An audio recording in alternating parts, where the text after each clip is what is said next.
And our next speaker to close us out today with some vision about how conversational AI fits into this new world of Web3 and Metaverse.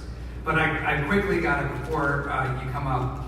This guy showed up at one of our first installations of Voice and just started having conversations on our main stage, on our media stage, graced our main stage. He just has this presence. And since then, he's been at every one of our events. And last year, I was supposed to go out to CES. My mother-in-law had a heart issue, and I couldn't leave town. He took over and just took the thing took over and produced the event for us, and just nailed it out of the park. He's one of those kinds of people. He shows up for you. He interviews CEOs on a regular basis of so many companies. He must just be a wealth of knowledge.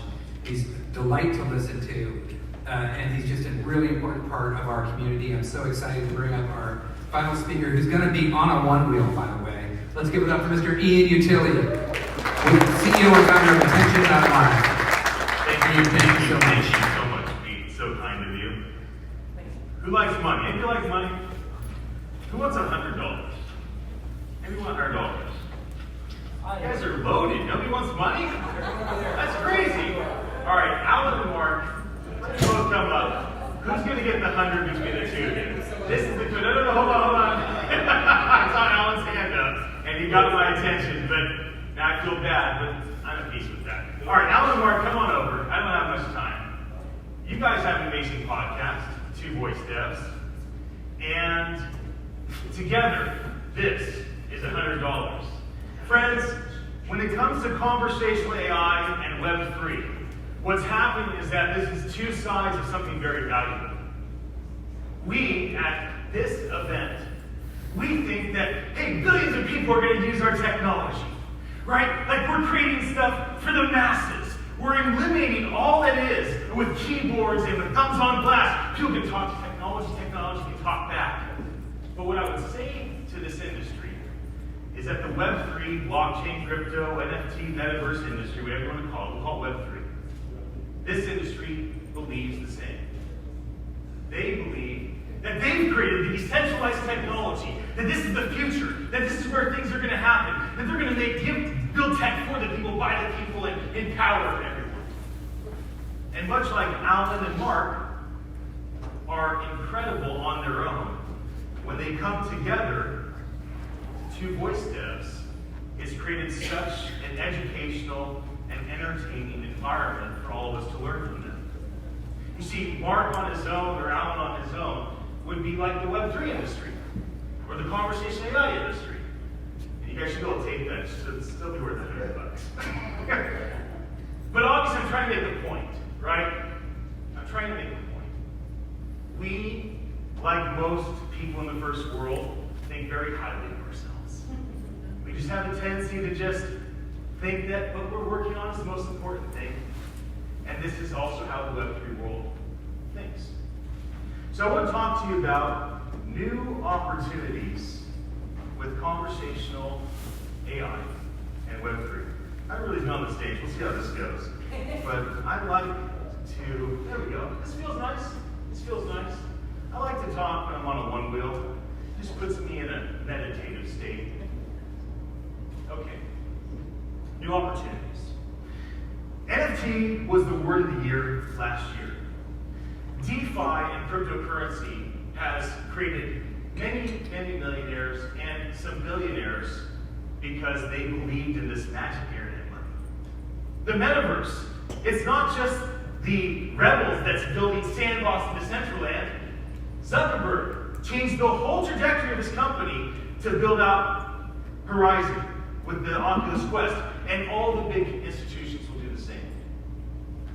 Please don't be distracted by the media attention toward money, speculative investing, gambling, Alexa, Google Assistant, specific products, specific platforms. Let's just take a step back. We're in the first world. We have all the advantages that over 2/3 of the world do not have. You know, a third of the world makes less than $2 a day. A third of the world doesn't even have access to the internet. Anywhere in their town, they can't get to it. And yet we worry about things like, well, is that the right cream in my coffee? not here to pick on us. I'm part of us. But I will just say, are we thoughtful about where this technology really leads? Because the type of things that I'm thoughtful of when it comes to conversational AI and Web3, or just all things decentralized, is when cars no longer have traditional paper pink slips, and we no longer have to go to the DMV, how would conversational AI play a part in allowing people to transfer a car from their ownership to another person with just their voice? You see, it's not that blockchain does it alone and conversational AI does it alone. It's these two things coming together. We are building out software in the world today, in the first world, that will eventually affect every part of humanity. And it's conversation AI, it's voice AI, it's NLP, that's the interface. And then yes, it's blockchain in a sense that can be decentralized and provide speed and automation. How about titles for houses? Think of all the wasted time with real estate brokers, title agencies, all of the wasted resources of humans working on manual processes and slowing things down. What happens when it's as easy as speaking to an application that's tied to the blockchain that allows it to happen instantaneously? How about receipts? Every time you go to a hotel, every time you go to a restaurant, the ability for your receipt to have some sort of interaction on the blockchain that you can speak to and that you can say to your voice device, hey, I want to go to this restaurant. The restaurant already knows who you are because they have a tracking method. See, we're going into a world maybe with a little less privacy, but ideally a whole lot more security and a whole lot more trust. It's so cumbersome that we've learned to do 10 fingers on a keyboard, isn't it? Isn't it strange that we actually went backwards, went to 2 thumbs on glass? Isn't that weird that we did that? And I know that we're still at the end of the trough of disillusionment in our industry.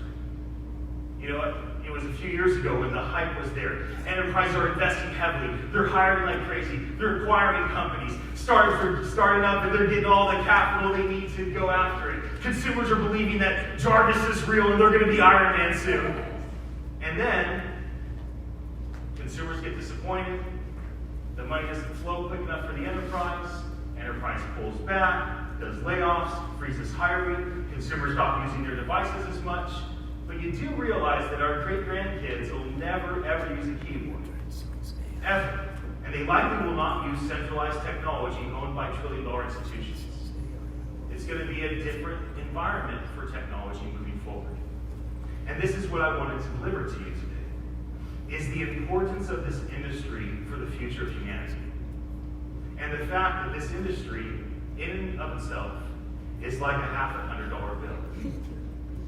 It has the promise that if it comes together with the other industry I'll call Web3, that as a whole, it's a very, very valuable thing.